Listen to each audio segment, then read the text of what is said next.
Tampilannya lihat ya. Oke, hari ini kita akan membahas tentang cara membuat rate structure di rooms atau di room rate structure. Jadi waktu kita sudah membuka hotel itu kita harus mendefinisikan kira-kira harga jual kamar kita per tipe kamar, per tipe market segment seperti apa ya. Yang hotel konvensional dia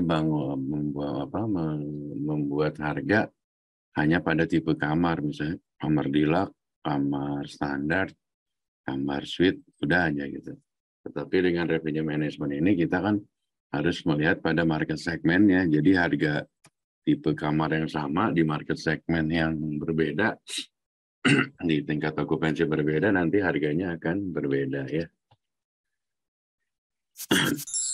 Ya, apa Agung bisa baca Agung?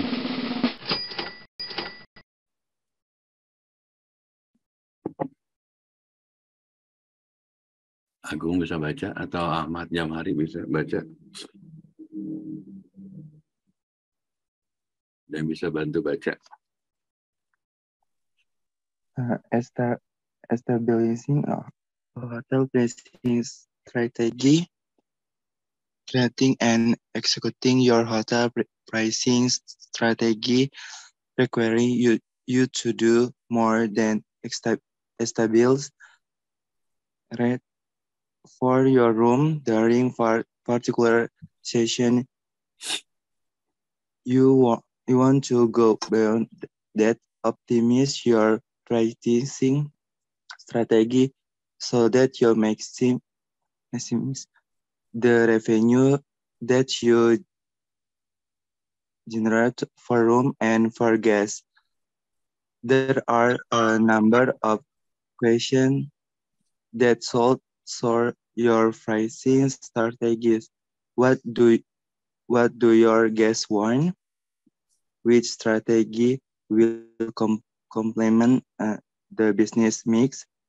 How will different strategy affect connected channel and distribution for partners? How does your strategy integrate with your channel? Who are the experts that can help determine the right strategy? Thank you ya. Jadi sudah saya sampaikan, kita dalam menentukan harga itu kita harus melihat pada segmen pasar siapa ya, karena nanti yang utamanya di sini optimizing, gimana cara mengoptimalkan harga kamar kita pada market tertentu di waktu yang tertentu. Itu yang namanya nanti sebutnya yield management ya. Jadi kita kan sudah tahu nih market kita siapa, misalnya hotelnya di dekat kampus kamu apa namanya Windham gitu ya. Windham itu market segmen terbesarnya misalnya government gitu ya, karena mungkin daerah situ dari beberapa pemerintahan kabupaten sekitaran Sumatera Selatan, kalau mau ke Palembang mungkin transit di situ atau meetingnya di situ. Atau yang kedua ada beberapa corporate, saya nggak tahu kalau di situ ada corporate apa ya kira-kira ya di daerah dekat kampus. Corporate yang besar apa, ada yang tahu nggak Pak kira-kira? Kalau Pertamina jauh ya di situ ya. Jadi ada corporate seperti Pertamina, terus apa lagi ya, Telkomsel, Telkom, apapun itu yang besar, yang bukan government ya. Government itu dipisahin government dalam konteks pemerintahan daerah itu maksudnya ke government ya.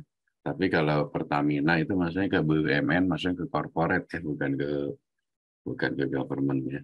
Nah, nanti kan kamu targetnya misalnya kamu mau ngambil marketnya Pertamina, atau kamu mau ngambil marketnya Telkom atau Telkomsel gitu, which is pasti ada meetingnya, ada juga mungkin pertemuan antar Telkomsel Sumatera Selatan atau se-Indonesia yang meetingnya di Palembang. Nah, itu nanti kamu harus bikinin target pasar, kira-kira corporate-nya kamu siapa aja. Di Palembang misalnya corporate-nya industrinya apa aja, misalnya ada perbankan, kayak tadi Bank Mandiri, atau mungkin di sana ada bank apa yang besar-besar, BCA. Terus misalnya nanti ada farmasi, atau di sana ada farmasi, ada pabrik obatnya ya di Palembang, nggak ada kali ya. Kalau nggak pabriknya berarti distribusinya, misalnya distribusi obat, grupnya Sanbe, Kalbe, segala macam. Terus lebih ke mining, tadi Pertamina, mungkin ada perusahaan minyak dari Amerika, apa gitu namanya, saya nggak tahu, mungkin di kabupaten-kabupaten sekitaran Sumatera Selatan. Nah itu kamu diplot sebagai corporate kamu nanti. Jadi nanti kamu latihan yang kira-kira kalau kamu buka hotel di daerah situ, segmen pasarnya siapa aja, corporate-nya siapa aja, terus government-nya apa aja. Nah, dari masing-masing kalau udah kita definisiin, nanti kita tahu nih, oh targetnya berarti kalau lebih banyak government, ya berarti kamu nanti backbone-nya dari government. Pendekatannya pasti berbeda antara government dengan corporate, ya masing-masing segmen pasar punya karakteristik tersendiri ya.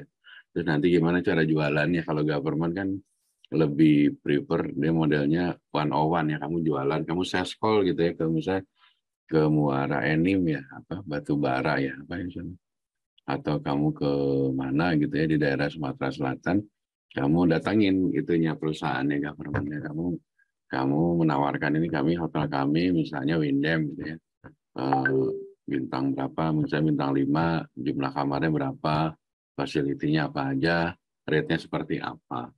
Biasanya kita waktu kita nawarkan itu masih rate-nya masih publish gitu ya, masih harga yang yang mahalnya gitu ya. Tapi nanti waktu kita dealing sama si corporate, kita nanti ada namanya harga corporate-nya ya. Jadi mungkin untuk harganya si PTBA gitu ya, atau PT apa ya dimarahin itu, batu bara ya apa ya. Harganya mungkin eh, yang dipublish misalnya harga 2 juta, tapi harganya untuk apa pabrik batu bara ini kita hargain misalnya corporate satunya harganya 900.000 gitu ya, which is ada diskon kan. Tapi dengan harapan si PT Batubara ini bisa menghasilkan room night production-nya dalam 1 tahun misalnya 1.000 room night gitu kan. Nah nanti kita bikin kontrak tuh, kontrak harganya corporate 900.000. Nah dengan harapan bisa menghasilkan room night production-nya selama 1 tahun itu sekitar 1.000 room night gitu ya.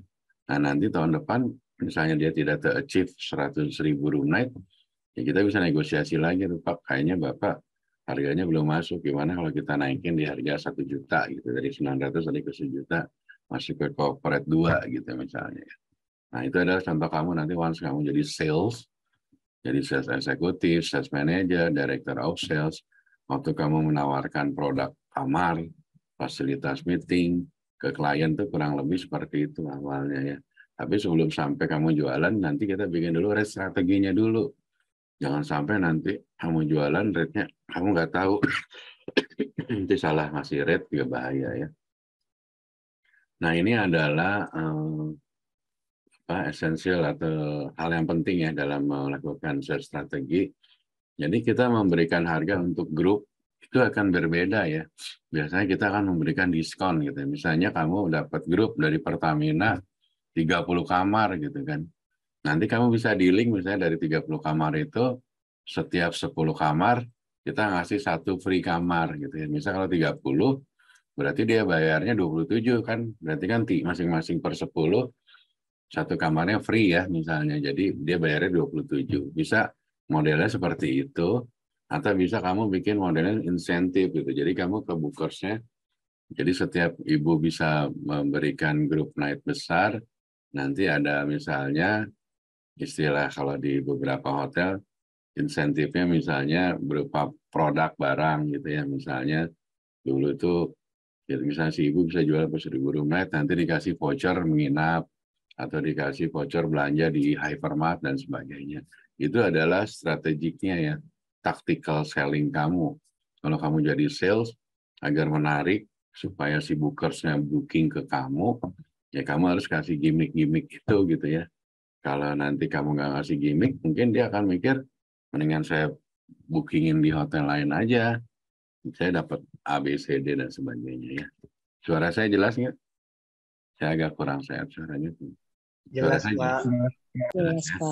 Nah, yang kedua, kamu juga sebagai sales nanti ya, kamu langsung direct gitu sales. Misalnya kamu hari ini dikasih target sama director of sales kamu, ketemu 6 klien gitu ya. Kamu udah siapin sebelumnya itu, misalnya hari ini kamu mau sales call ke misalnya ke BCA, ke Mandiri, misalnya hari ini banking semuanya BCA, Mandiri, BTN semua. Nah itu direct sales, itu kamu ketemu sama kepala cabangnya atau kamu ketemu sama bagian yang bookingnya gitu segala macam. Nah itu direct. Jadi ada yang modelnya kita jualan per grup, tadi strategi seperti itu, atau direct langsung one on one. Bisa juga itu direct itu bisa corporate, bisa government tergantung. Tapi maksudnya direct itu artinya kamu langsung jualan secara langsung ya. Terus destination, kalau kamu punya destinasi kayak misalnya daerah Jakabaring itu sport tourism gitu ya, tapi di situ harus ada eventnya apa gitu ya. Atau paling gampang sih kamu jualannya Bali lah gitu ya. Kalau kita jualan Bali itu kan kita nggak jualan hotelnya doang, kita jualan package-package-nya juga, misalnya orang mau outbound atau orang mau kulineri. Jadi kita harus punya spot-spot tempat yang menarik, apa yang kira-kira kita bisa jual sebagai gimmick hotel kita. Misalnya kita di Bali, oh kita dekat dengan tempat surfing gitu ya. Nah bagi itu market orang-orang yang surfing pasti prefer ke hotel kita yang lebih dekat gitu ya. Atau kita dekat ke tempat konsernya band di misalnya di mana GWK ya, Garuda Wisnu Kencana gitu ya. Nah itu adalah suatu jualan kita bundling ya, gimana caranya kita jualan sama destinasinya. Jadi jualan Balinya gitu, terus plus hotelnya gitu ya. Nah cross promotional strategi itu kalau kamu kerja di beberapa brand besar gitu ya, kamu misalnya jualan hotelnya Aston Palembang. Nah pas kamu jualan ternyata si tamunya itu atau korporatnya itu saya perlu meeting di Aston Bandung gitu. Nah, kalau kamu brand besar, biasanya kita saling cross-selling gitu, saling jualan gitu ya. Kalau di brand seperti yang lebih besar lagi, di Marriott, kalau kita bisa jualin produk hotel lain, kita dapat insentif juga gitu ya. Nanti kita ada dilombakan siapa yang bisa menjual properti lain selain properti kita. Jadi waktu kamu jualan sebagai sales itu nggak jualan hotel kita individu gitu. Kalau misalnya nanti ada yang menanyakan tentang hotel di lokasi yang lain, tapi kita punya brand lain, kita harus juga bisa menerangkan. Walaupun secara detailnya kita nggak tahu ya, tapi at least kita bisa introduce pertama kali. Kalau untuk detailnya, Ibu nanti bisa hubungin salesnya, atau bisa ke webnya hotel brand kami, misalnya Marriott.com atau ihg.com dan sebagainya ya. Nah, Guest Reward itu yang tadi itu yang kayak Bookers tadi yang saya sampaikan. Jadi kamu nanti memaintain relation ya. Kamu misalnya dekat sama si tadi ya Bookersnya gitu ya. Jadi dari Bookersnya itu kita maintain, Bu kalau Ibu bisa bikin production 1.000 room night, nanti kita kasih vouchernya ini. Biasa kita udah nyiapin dulu tuh, nggak sembarangan saat itu kita bikin, kita udah bikinin. Misalnya room night-nya dapat 500, dapatnya misalnya voucher belanja di Carrefour, atau 1.000 room night, misalnya dapat tiket Jakarta, Palembang, dan sebagainya. Itu biasa kita memang mau bikin promotion ya, di marketing kita udah nyiapin gimmick-gimmicknya untuk jualan. Once nanti kamu jualan, kamu udah ada alatnya gitu, toolsnya udah ada ya. Ini revenue management yang hari ini kita bahas ya, jadi kita tentang revenue management. Sampai di sini ada yang mau nanya nggak? Ada yang mau nanya dulu nggak? Belum ada, Pak. Oke, kita lanjut ya. Nah, nanti kan ada beberapa cara kita menjual ya. Tadi kalau di front desk, kamu pasti dicari yang utama gimana caranya upselling. Tapi sama juga sih, kita juga kalau anak sales, waktu kamu jualan, ya kamu jualan, kamu tipe kamarnya yang paling tinggi dulu gitu, jangan yang standar dulu ya. Tapi lihat juga sih marketnya, kalau memang marketnya kelasnya udah medium ke atas ya kamu langsung nawarinnya yang level hotelnya, kamarnya yang tinggi gitu ya, jangan yang deluxe, yang standar gitu. Tapi kalau kamu memang ke government ya biasanya kita mulai dari harga yang paling terendah ya, tipe kamar yang paling terendah kita jual misalnya deluxe standar di harga berapa, misalnya harga corporate-nya atau harga rumah government-nya di 600, terus naik ke dari deluxe ke misalnya tadi kemana ya, Superior naik ke suite naik ke President Suite dan sebagainya ya. Nah ini adalah juga cara-cara selling kamar yang dilakukan di revenue management ya. Selain untuk front desk, kita juga sales juga dipastikan mereka bisa menggunakan teknologi upselling teknik ini ya.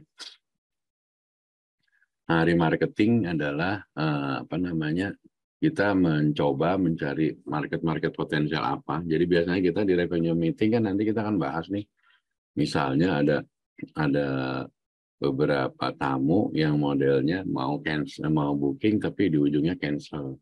Nah, kita harus lihat nih grup-grup apa yang dulu cancel gitu ya. Kita coba find out itu problemnya apa gitu. Bisa jadi problemnya dari harga. Kalau dari harga ya gampang, kita coba approach. Tapi kalau dari produk, lokasi ya itu kan kadang-kadang given ya. Kita produknya memang udah segitu, lokasinya di situ. Kalau dia perlu lokasinya di pantai, yang kita di city ya nggak mungkin gitu ya. Tapi kita mencoba remarketing itu mencoba yang market potensial yang sudah kita udah booking tapi nggak jadi gitu.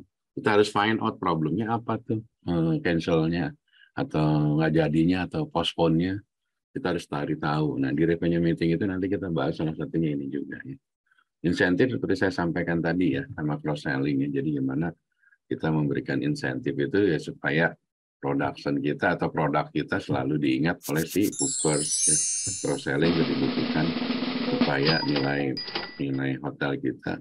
Cross selling ini nggak selalu antar hotel ya, bisa juga kamu cross selling, kamu jualan misalnya di situ ada event motocross gitu ya, kamu bundling sama si eventnya acara itu gitu, bisa juga cross selling pada event tertentu itu gitu ya. Tapi itu biasanya ad hoc kan, eventnya tertentu. Tapi kalau eventnya yang terus menerus, biasanya kita cross selling misalnya hotel di Jakarta bundling dengan Dufan gitu. Jadi setiap orang yang stay di hotel kita dapat drop pick up ke Dufan dengan harga host special, dan masuk ke Dufan ini harganya diskon. Nah, itu salah satu contoh dari kita melakukan cross selling. Oke, nah, sebagai sales atau revenue management, kita juga harus membuat local partnership. Bisa jadi local partnership kamu semua bagian oleh-oleh gitu. Misalnya kamu hotel di Palembang, kamu kerjasama dengan pempek gitu ya. Jadi tamu itu kalau check out nggak usah belanja jauh-jauh gitu. Jadi udah kamu udah dengan local partner UMKM, misalnya dengan penjual pempek, dia jualan. Jadi kita ada kontrak sama mereka. Jadi tamu tinggal pesan di mana? Di front desk. Nah, besoknya barangnya sudah dikirim atau mungkin langsung ketemunya di airport langsung di packing gitu ya. Nah, itu contoh dari partnership dengan local partner. Oke, nah pastikan juga website kamu itu accessible ya, gampang diakses ya. Banyak hotel-hotel yang websitenya terlalu lama gitu karena bisa jadi bikinnya kurang bagus. Jadi orang mau check-in atau mau pesan itu lama gitu, buffering segala macem. Nah, ini juga nggak bagus. Yang bagus itu yang website yang trafficnya yang bikin cepat itu karena dia satu menarik, kedua juga informatif, dan accessible-nya cepat gitu. Bayangin kalau kamu punya market yang website punya hotel yang website yang nggak lambat segala macam, akhirnya mau check-in nggak jadi atau mau pesan nggak jadi gitu, atau lebih prefer menggunakan OTA. Padahal dengan OTA kan seperti saya sampaikan kemarin kita harus bayar commission ya sebagai hotel ya. Jadi kamar 700.000 itu dapat ke kitanya nggak 700.000, dipotong komisinya ke Traveloka macam-macam, ada yang 24%, ada yang 12%, tergantung dari negosiasi hotel tersebut dan tergantung kemampuan daya tawarnya si hotel tersebut. Kalau hotelnya laku segala macam, kita bisa menentukan diskonnya gitu, negosiasinya kuat sama si OTA. Tapi kalau hotel kita biasa-biasa aja, biasanya kita dikasihkan rate-nya yang paling tinggi. Ya, bisa dibayangin kalau kamu dipotong 20% kan lumayan deh. Mendingan lewat website langsung nggak ada potongan segala macam. Oke. Nah, dalam mempromosikan hotel, kamu kalau di sales atau nanti di marketing, di markom, kita juga punya strategi gimana cara sih jualannya hotelnya gitu. kamu jangan sampai kehilangan ide ya, jangan sampai apa sih nggak punya konsep gitu ya. Jadi setiap bulan itu kalau bisa kamu udah ada event kalender 1 tahun penuh. Misalnya bulan Februari ada Valentine Days, atau bulan apa ada package apa, school holiday di Juli, terus ada Christmas, ada apa Lebaran package dan segala macam.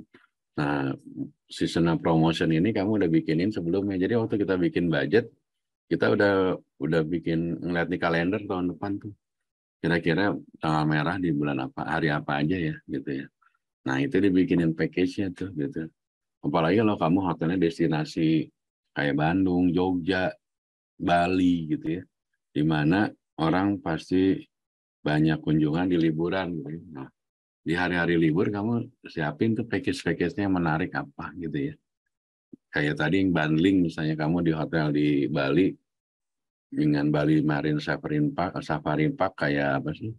Taman safarinya Bali gitu ya. Jadi stay di, walaupun di Kuta, tapi dia bisa datang ke Bali Marine Safari Park itu gitu ya. Nah, itu ada satu contoh dari bundling dan promotionnya. Terus tematik. Tematik ini nggak di room saja, di FB juga bisa. Kamu buffet setiap hari Senin misalnya buffetnya tematiknya apa. Selasa apa, Rabu apa. Tapi hati-hati juga kamu bikin tematik, kalau nggak ada market akan jadi cost ya. Nanti udah kamu nyiapin buffetnya, tapi marketnya nggak ada gitu.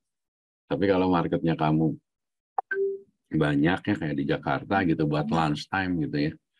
Kayak beberapa coffee shopnya hotel-hotel bintang 5 di Jakarta itu kayak di Shangri-La gitu. Kalau kamu lunch itu bisa ngantri tuh. Kamu kalau nggak booking dulu bisa kebagiannya makannya baru jam 2, setengah 3 gitu loh. Saking ramenya gitu. Dia nggak ada tema, tapi memang kalau masuk ke situ worth it sih. Sekali masuk mungkin sekitar 600.000, 700.000. Tapi buffetnya gede banget itu. Kamu bisa makan tuh sampai berkali-kali kan, namanya juga buffet. Kamu berkali-kali sekuat kamu juga. Ya sepanjang kamu badannya apa perutnya kuat ya monggo aja gitu. Nah itu salah satu contoh brand yang udah kuat itu. Jadi orang, kamu lihat ya kalau di Hotel Mulia Jakarta atau Shangri-La, weekend itu banyak tamu-tamu di luar dari hotel yang orang niat breakfast di hotel itu. Karena breakfastnya tuh keren banget, banyak variasinya. Ya harganya emang mahal, 600.000, 1 juta, tapi makannya bagi mereka, mungkin bagi orang yang cukup kemampuannya, worth it gitu ya, karena makannya banyak banget gitu ya. Nah ini adalah satu contoh yang orang punya tematiknya sehingga marketnya tuh kuat gitu. Jadi orang apa orang nyari, bukannya kita jualan lagi tapi orangnya udah nyari, malah mau tumot ya. Ini kalau makan di Shangri-La lunch itu susah loh, itu kan karena mau tumot ya, karena orang ngalamin go show ternyata ngantri segala macam. Itu kerennya hotel yang sudah punya brand apa basic customer yang sangat kuat ya. Dari sini ada yang mau nanya nggak? Belum, Pak. Belum. Ini lanjut ya. Jadi promosi-promosi ini dibutuhkan ya. Kamu once kamu punya hotel, walaupun kamu lokal brand, hotel lokal, waktu kamu buka, kamu tetap jangan seperti saya itu jangan kekurangan ide ya. Promosi itu harus jalan terus. Dan promosi itu kan sekarang kita taktikal, tidak menggunakan metode yang old school ya, menggunakan koran. Karena kita semuanya sekarang udah digital media ya. Digital media yang berbayar dan tidak berbayar. Tapi bagusnya sih yang berbayar. Karena apa? Karena kamu bisa tracking gitu. Kalau yang nggak berbayar kan terbatas ya. Jadi kayak Facebook, kamu bikin Facebook Landed-nya kalau berbayar itu nanti dia akan attach ke kita punya website atau kita punya booking engine. Jadi orang waktu kita ngeliat Facebooknya hotel kita atau restoran kita, waktu dia push button dia bisa langsung ke booking engine kita. Nah itu nggak mungkin yang free ya, pasti berbayar. Nah, tapi dari situ kita bisa tracking tuh dari berapa orang yang melihat iklan kita di Facebook, iklan kita di Instagram, yang dikonversi menjadi tamu itu ketahuan nantinya. Jadi waktu kita beriklan di Google AdSense, beriklan di Google Plus, iklan di Instagram, di Facebook, nilainya misalnya kita deposit di Facebook misalnya 5 juta gitu ya. Jadi setiap tamu yang klik ke kita bayarin kan ke Facebooknya. Tapi dari situ nanti akan lihat berapa banyak sih dari tamu yang klik ke kita yang jadi customer kita. kita bisa tracking gitu. Dan itu lebih efektif ya, dibanding kita beriklan di radio belum tentu dapat marketnya, atau beriklan di koran. Di digital media ini kan kita bisa mapping marketnya. Kamu mau marketnya umurnya berapa? Misalnya market kamu milenial, lokasinya Palembang Selatan misalnya. Itu bisa didestinasi, bisa ditentukan gitu ya. Beda kan kalau koran kan langsung secara gede gitu kan. Nah kayak kita, saya hotel kita di Bali mau ngambil market Jakarta, Jakartanya kita bagi lagi mau Jakarta Selatan, Jakarta Utara, Jakarta Barat. Di data big data itu ada bedanya. Kemampuan orang Jakarta Selatan secara rata-rata kemampuan berbelanjanya lebih besar dibanding Jakarta Timur gitu ya. Terus kira-kira nanti ketahuan tuh tipikal orang Jakarta Selatan misalnya secara umumnya senangnya hotelnya modelnya tipenya A, B, C, D. Nah, jadi kita bisa belajar atau beli data itu gitu. Sehingga kita beriklannya benar-benar akan tepat ada market yang kita tuju ya. Nggak asal iklan gitu ya. Tadi direct booking promotion udah saya sampaikan, jadi direct booking bisa langsung 101, jadi kamu ngeblas misalnya WA, hari ini kamu bikin event apa, lalu kamu ngeblas gitu ya, direct booking langsung ke masing-masing atau di website kita atau di OTA. Nah di OTA itu kita bisa punya strategik ya, kamu bisa lihat ya di OTA ada satu hotel yang bisa rankingnya satu terus, padahal hotelnya belum tentu juga jadi pilihan utama.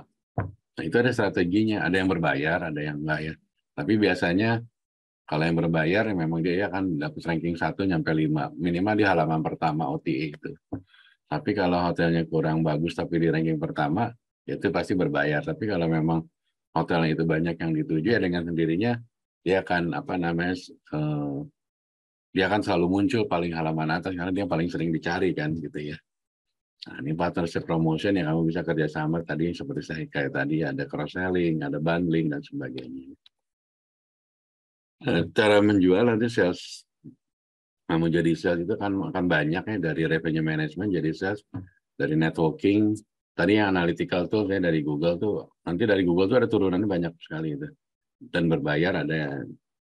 Terus dari menggunakan survei itu, nah survei itu juga menggunakan bagus juga gitu. Jadi kita bisa tahu kira-kira market kita tuh tipikalnya seperti apa gitu. Kalau guest comment itu kita jangan nggak di review ya, kita harus review setiap hari juga problemnya apa. Dari situ bisa ketahuan kita punya kelemahannya apa dan punya kelebihannya apa. Misalnya cleanliness kita, staffnya friendliness-nya bagus segala macam. Itu ada suatu tools untuk kita juga perbaikan nih. Kalau kurang bagus kan ketahuan. OTA salah satu juga bagian dari promosi atau alat jual kita ya, property tools, booking engine, channel manager. Okay. Channel manager sudah saya sampaikan ya.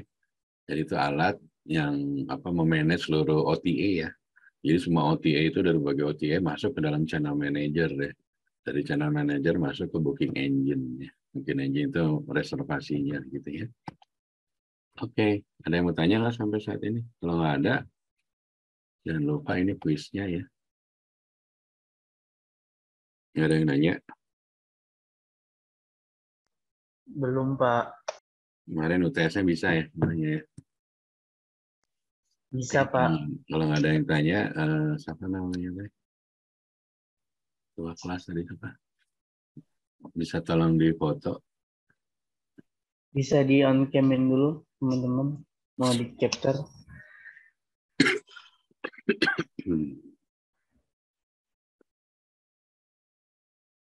Satu, dua, tiga. Sekali lagi, 1, 2, 3. Oke, thank you ya Agung ya. Thank you. Jadi tinggal sekali lagi ya? Berapa kali lagi sih? Berapa kali lagi? Masih pertemuannya ya, Pak? 3 Sampai kali. Desember, Pak. Desember? Iya, Pak. Kita Desember terakhir, Pak. Nggak, UAS. untuk kuliah ini, untuk nyampe UAS kapan? Bentar, Pak. Desember. Saya cek kalender akademik dulu ya, Pak. Ya, nanti dicek aja, nanti di-update di WA ya. Oke, kalau Baik, nggak ada Pak. lagi, thank you and see you next Thursday ya. Thank you. Thank you, Pak.